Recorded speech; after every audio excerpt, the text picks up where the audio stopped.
गहराई में जाएंगे तो कई चीज़ें खुलकर सामने आएंगी। पहले तो मैं उत्तराखंड के मुख्यमंत्री जी ने बाबा केदार के यहाँ जाकर कसम खाई, मैं इसको सही नहीं मानता हूँ। आप मंदिर में गए, आपकी आस्था थी, जो बातें मन में रहती हैं वो सार्वजनिक नहीं होनी चाहिए। और यदि आपने बाबा की कसम खाई है तो 6 महीने बाद आप मुंह दिखाते हुए जनता के बीच में कैसे जाओगे, क्योंकि आपने सीधा आस्था पर जनता की जो है चोट मार दी है। अब सवाल खड़ा होता है, बहुत अच्छी बात है अगर वो दृढ़ संकल्पित हैं, धाकड़ धामी हैं, उन्होंने वाकई ईश्वर को साक्ष्य मानकर बात कही है, तो अभी तक प्रेमचंद अग्रवाल गैंगस्टर एक्ट में जेल क्यों नहीं है?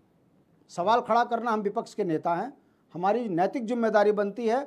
उत्तराखंड का युवा तड़फ रहा है, रो रहा है, और जिस मूल्य के लिए हमने राज्य मांगा था उस पर काम नहीं हुआ है, और हम बिहार से बदतर स्थिति में चले गए भ्रष्टाचार में। मतलब जो बैठे वही लूट मचाए।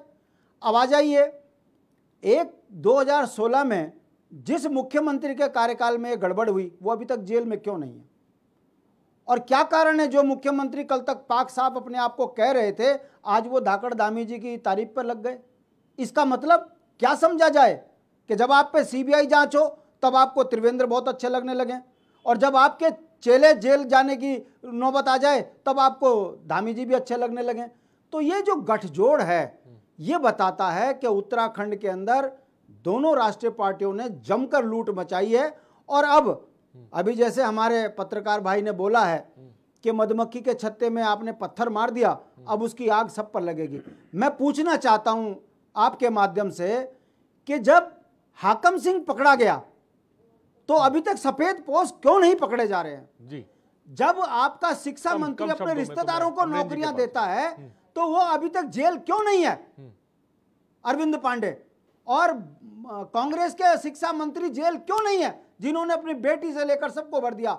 और सवाल सबसे बड़ा ये खड़ा होता है कि ये प्रैक्टिस, करप्ट प्रैक्टिस यदि 2000 से लगातार चली आ रही है तो बाबा केदार के दरबार में जाके कसम खाने के बाद आपको यह भी कहना चाहिए कि राज्य के बनने से आज तक जितनी भी गलतियां हुई हैं उन तमाम व्यक्तियों को बख्शा नहीं जाएगा। ठीक है, ये मेरी पीड़ा है, इस बात को लेकर नहीं कि हम किसी पार्टी पर आरोप लगा रहे हैं। सवाल इस बात का है कि आप हमारे आस्था के मंदिर पर जाकर ठीक है शांति जी, बात कह रहे हो, अमरेश जी आप क्या संदेश गलत जा रहा है। मुख्यमंत्री ने कसम खाई, एक्टिव मोड में साफ तौर पे नजर में आ रहे हैं, क्या कहेंगे आम आदमी पार्टी? पहली बात तो मैं ये कहूँगा कि जिन लोगों को संविधान की कसम खिलवाई जाती है, संविधान मतलब जब वो मुख्यमंत्री बनते हैं तो पहले दिन वो शपथ लेते हैं इस देश के संविधान की, और पद की गोपनीयता की शपथ लेते हैं, उनको आज भगवान केदार जी की कसम खानी पड़ रही है। उनको संविधान पर भरोसा नहीं रहा, पहली बात। दूसरी बात, अजहर भाई, मतलब सच कहूँ मुझे ऐसा लगता है कि इस प्रदेश में मतलब एक फिल्म चल रही है और मैं फिल्म देख रहा हूँ, और उस फिल्म में चल रहा है कि कुछ नटवर लाल आ रहे हैं और वो पेपर बेच दे रहे हैं, कुछ दरिंदे आ रहे हैं और हमारी एक बहन की इज्जत लूट रहे हैं और उसकी हत्या कर दे रहे हैं, और फिर ऊपर से जो है वो नायक आता है, वो हीरो आता है, वो कहता है कि बाबा केदार की कसम मैं ये होने नहीं दूंगा, वो होने नहीं दूंगा। आप बताइएगा, एक सवाल पूछना चाह रहा हूँ कि विधानसभा भर्ती घोटाला हुआ इस प्रदेश में, उन सबको हटा दिया गया है नौकरी से।